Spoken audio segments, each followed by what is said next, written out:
आइए आज आपको सुनाती हूँ भगवान शिव की एक और कथा। एक बार इंद्र सहित देवताओं ने भगवान शिव की परीक्षा करनी चाही। वह देवों के गुरु बृहस्पति के साथ कैलाश पर्वत पर पहुँचे। शिव ने अपनी आध्यात्मिक शक्ति के बल पर जान लिया कि ये लोग मेरी परीक्षा लेने आ रहे हैं। अतः उन्होंने एक अवधूत का वेश धारण कर लिया और उनके मार्ग में आ खड़े हुए। इंद्र ने उन्हें राह से हट जाने का संकेत किया, किंतु अवधूत वेशधारी शिव अपने स्थान पर खड़े रहे। यह देख इंद्र को क्रोध आ गया और बोले, अरे हट, रास्ते से जानता नहीं मैं कौन हूँ? हट जा, नहीं तो वज्र से तेरे टुकड़े टुकड़े कर दूंगा। धमकी सुनकर अवधूत वेशधारी शिव को क्रोध आ गया। उन्होंने जोर से एक हुंकार भरी, जिसे सुनकर चारों दिशाएं कांप उठी। गुरु बृहस्पति तुरंत भांप गए कि अवधूत वास्तव में कोई और न होकर स्वयं भगवान शिव हैं। उन्होंने इंद्र को संकेत करके कहा, क्या अनर्थ कर रहे हो सुरेंद्र?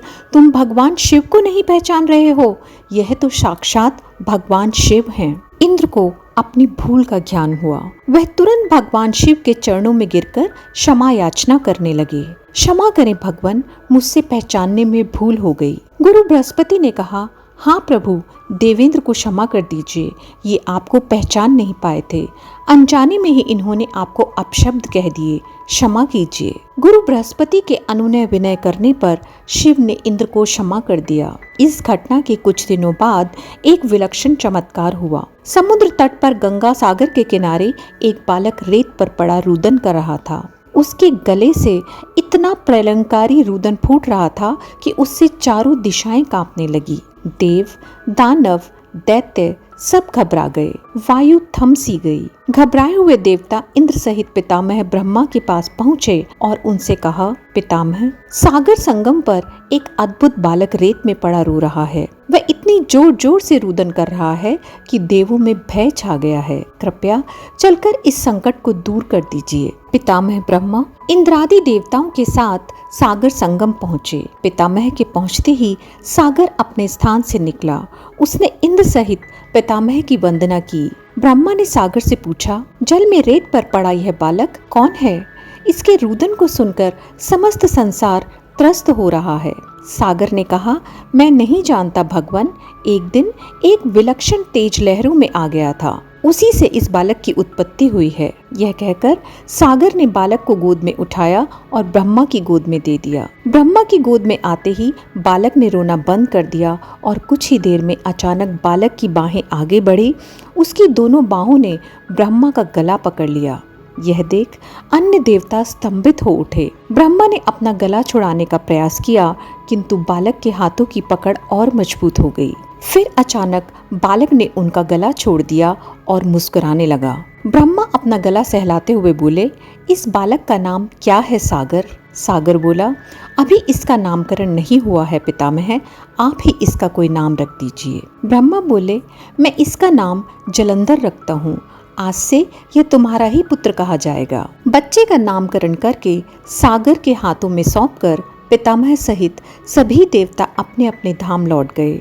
बालक कुछ बड़ा हुआ तो पितामह की आज्ञा से आचार्य शुक्र ने उसे शिक्षा देनी आरंभ कर दी। देखते ही देखते बालक युवक बन गया। शुक्राचार्य ने उसे दैत्यों का सम्राट बना दिया और कालनेमी नामक एक असुर की वृंदा नामक कन्या से उसका विवाह कर दिया। जलंधर महाबलवान सिद्ध हुआ। देखते ही देखते उसने समस्त सागर के द्वीपों पर अपना शासन स्थापित कर लिया। उसकी पत्नी वृंदा ने हर मामले में उसका सहयोग किया। वृंदा एक सती स्त्री थी। उसे ब्रह्मा का वरदान मिला हुआ था कि जब तक उसका सतीत्व कायम रहेगा, सुर, असुर, देव, दानव कोई भी उसके पति का बाल भी बांका नहीं कर पाएगा। एक दिन आचार्य शुक्र जलंधर की राजसभा में पधारे। जलंधर ने आचार्य की चरण वंदना की और उन्हें ऊंचे आसन पर बैठाकर पूछा, आचार्य, हमारे यहाँ एक राहु नामक वीर है। मैं जानना चाहता हूँ कि उसका सिर क्यों कटा हुआ है। आचार्य शुक्र ने कहा, दैत्यराज, राहु का सिर भगवान विष्णु ने अपने सुदर्शन चक्र से काट दिया था। जलंधर बोला, मगर क्यों आचार्य? राहु ने ऐसा क्या कसूर कर दिया था? उत्तर में शुक्राचार्य ने उसे सागर मंथन की समस्त कथा सुनाकर कहा, उसका अपराध यह था कि उसने देवताओं की पंक्ति में बैठकर धोखे से अमृत पान कर लिया था। जलंधर बोला, तो इसमें क्या अपराध हो गया आचार्य? आखिर अमृत निकला भी तो दैत्य और देवताओं के सम्मिलित प्रयास से ही था। फिर अकेले देवता ही उस अमृत को पी जाने के अधिकारी कैसे बन गए? आचार्य बोले, इसमें भी विष्णु की छल नीति थी दैत्यराज। समुद्र से निकले समस्त रत्न देवराज इंद्र ले गए थे। यह सुनकर जलंधर क्रोधित होकर बोला, मैं ऐसा हरगिज नहीं होने दूंगा। मेरे पिता के रत्नों का अधिकारी इंद्र नहीं, मैं स्वयं हूँ। देवताओं को सागर के रत्न लौटाने ही पड़ेंगे। इसके बाद शुक्राचार्य तो वापस अपने स्थान पर चले गए और जलंधर ने घसमर नामक दैत्य को बुलाकर इंद्रपुरी रवाना कर दिया, ताकि वह इंद्र को यह संदेश दे आए कि सागर मंथन से प्राप्त सारे रत्नों को उसे सौंप दे। घसमर इंद्रपुरी पहुंचा। उसने इंद्र से कहा, देवराज, मैं दैत्यराज जलंधर का एक संदेश लेकर उपस्थित हुआ हूँ। दैत्यराज ने कहा है कि सागर मंथन के दौरान उसके पिता के जो रत्न आपने हथिया लिए थे उन्हें तुरंत लौटा दें। इंद्र ने आश्चर्य से कहा, रत्न? कैसे रत्न? दैत्यराज से कहना कि वह रत्न तो देवों के परिश्रम का फल थे। सेवक बोला, लेकिन परिश्रम तो देव और दानव दोनों ने ही किया था, फिर रत्न अकेले देवों के कैसे हो गए? सीधी तरह रत्नों को लौटा दो, वरना इसका परिणाम बड़ा भयंकर होगा। यह सुनकर इंद्र क्रोधित होकर बोले, तुम्हारा इतना साहस? मेरी पुरी में ही मुझे धमकाते हो? ठहरो पापी, मैं तुम्हें अभी सजा देता हूँ।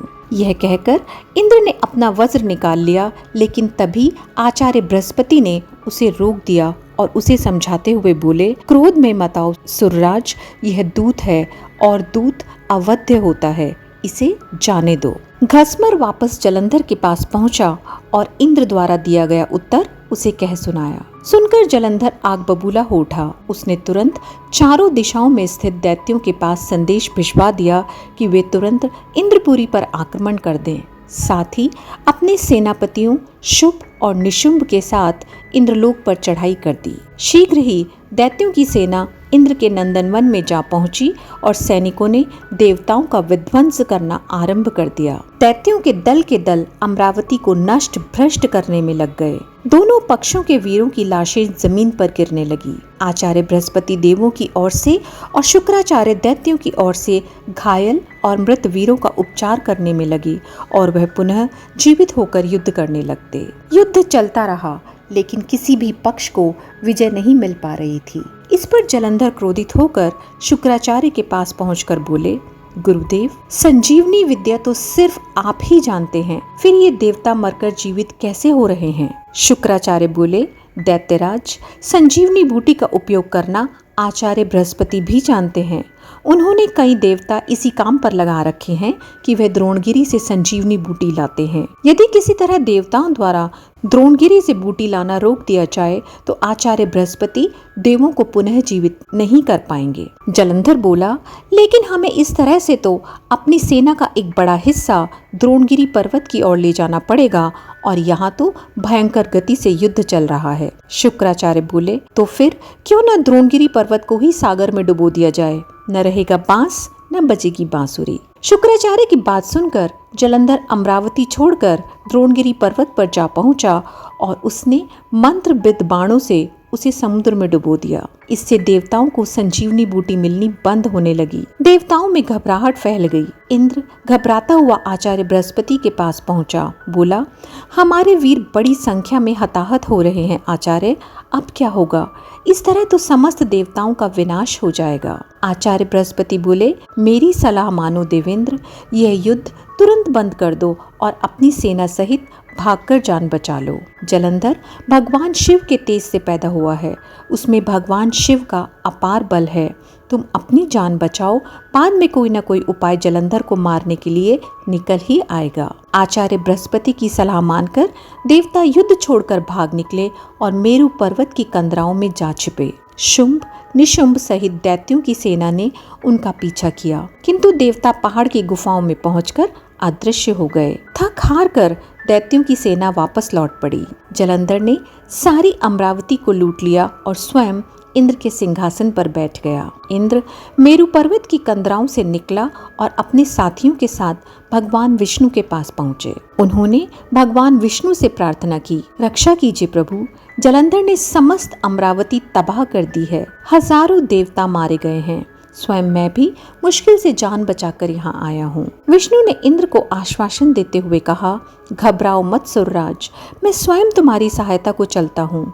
जलंधर जब ज्यादा दिनों तक नहीं बच सकेगा। फिर विष्णु अमरावती जा पहुँचे। विष्णु ने वहां पहुंचते ही देवताओं में नवीन स्फूर्ति का संचार किया। वे शत्रु सेना पर प्रहार करने लगे। जलंधर बड़े प्रबल वेग से विष्णु के सम्मुख आ डटा। विष्णु जिस भी अस्त्र शस्त्र का उस पर प्रयोग करते, जलंधर उन्हें तुरंत निष्फल कर देता। आखिर में विष्णु ने हार मान ली। बोला, तुम वाकई वीर हो जलंधर, मेरे इतने अस्त्रों को भी तुमने निष्फल कर दिया।